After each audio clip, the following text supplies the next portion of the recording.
Assalamualaikum warahmatullahi wabarakatuh. Selamat pagi anak-anak. Bagaimana kabarnya hari ini? Alhamdulillah ya, kelas ini rajin sekolah dan sangat semangat untuk belajar. Pada hari ini sebelum mulai pembelajaran, Ibu mau mengecek kesiapan terlebih dahulu ya.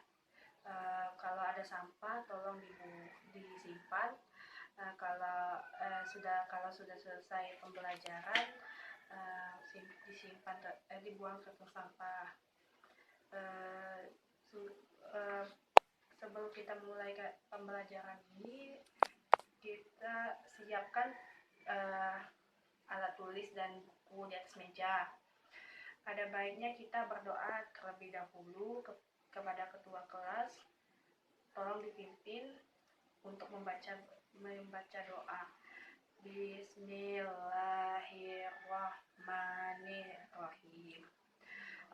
Alhamdulillahirabbil alamin. Arrahmanirrahim. Maliki yaumiddin. Iyyaka na'budu wa iyyaka nasta'in. Ihdinas siratal mustaqim. Siratal ladzina an'amta 'alaihim ghairil maghdubi 'alaihim waladdallin. Amin. Kita akan mulai di absen dulu. Siapa saja yang tidak hadir, alhamdulillah hadir semua. Materi hari ini tentang penyebab penjajahan dan cara yang dilakukan Indonesia untuk mempertahankan kemerdekaan. Yang pertama, kita akan membahas latar belakang timbul penjajahan di Indonesia. Yang kedua, karakteristik pada penjajahan bangsa Indonesia. Yang ketiga, akibat dari penjajahan. Ibu akan menjelaskan yang pertama tentang latar belakang timbulnya penjajahan di Indonesia. Terdapat dua penyebab umum datangnya para penjajah ke Indonesia, yaitu faktor eksternal dan internal. Apa itu faktor eksternal dan internal? Ada yang tahu? Ibu akan menjelaskan apa itu faktor eksternal. Faktor eksternal adalah kondisi yang terjadi di Eropa sehingga memungkinkan terjadinya penjajahan di Indonesia. Sedangkan faktor internal adalah kondisi dalam negeri yang kurang menyadari persatuan dan kesatuan sehingga memungkinkan bangsa asing datang ke Indonesia. Kita akan membahas faktor eksternal meliputi yang pertama, berkembangnya keyakinan dan kebenaran. Dua, berlangsungnya zaman Renaissance. Tiga, berkembangnya kekuasaan Islam. Empat, semangat reconquista. Yang kelima, anabisi mencari kekayaan. 6, adanya perjanjian Tordesillas.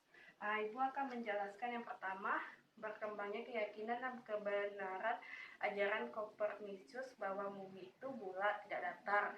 2, berlangsungnya zaman Renaissance di Eropa, berkembangnya zaman kebebasan. Yang ketiga, berkembangnya kekuasaan Islam di daerah Afrika Utara dan Konstantinopel. 4, semangat reconquista perang salib, yaitu semangat untuk menaklukkan bangsa-bangsa yang pernah mengalahkan mereka. Yang kelima, ambisi mencari kejayaan dan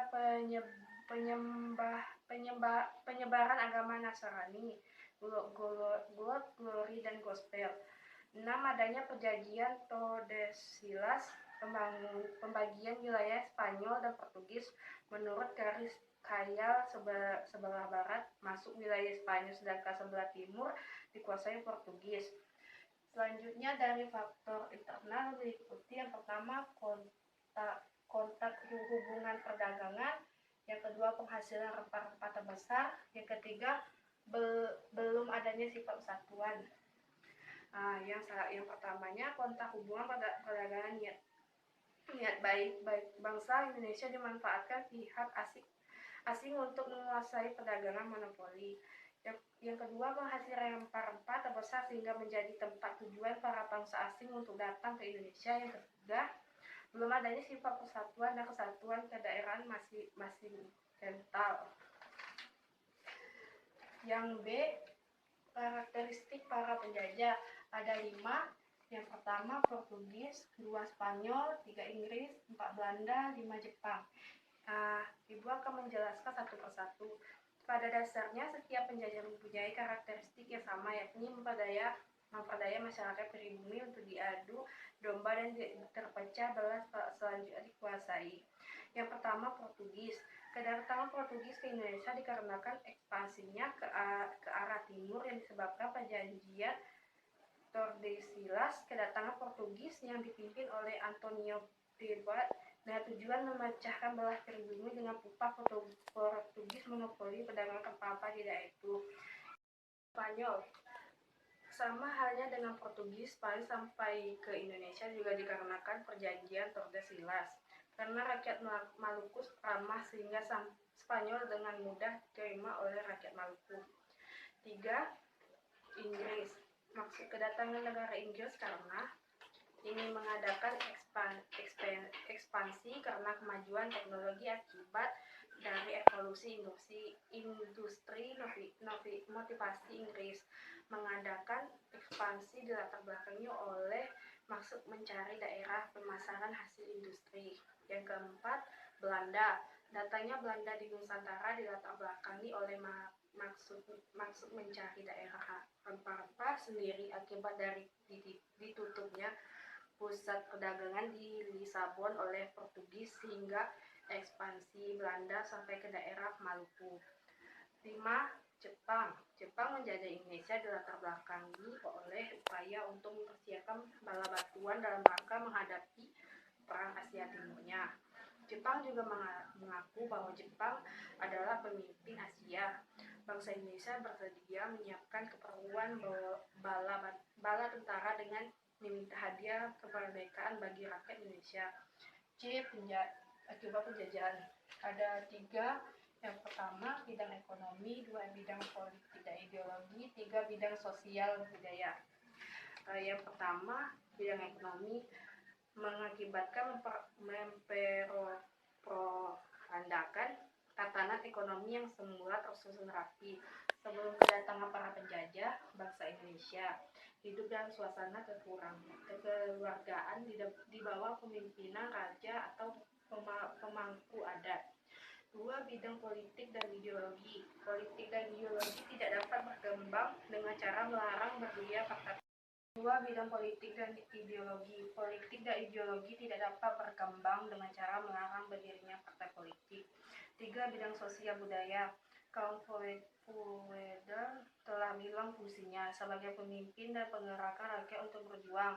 Masyarakat Indonesia dibagi menjadi 3 golongan berdasarkan keturunan dan asal-usul yang mengakibatkan terjadinya 3 jenis peraturan hukum yang berbeda dalam satu negara.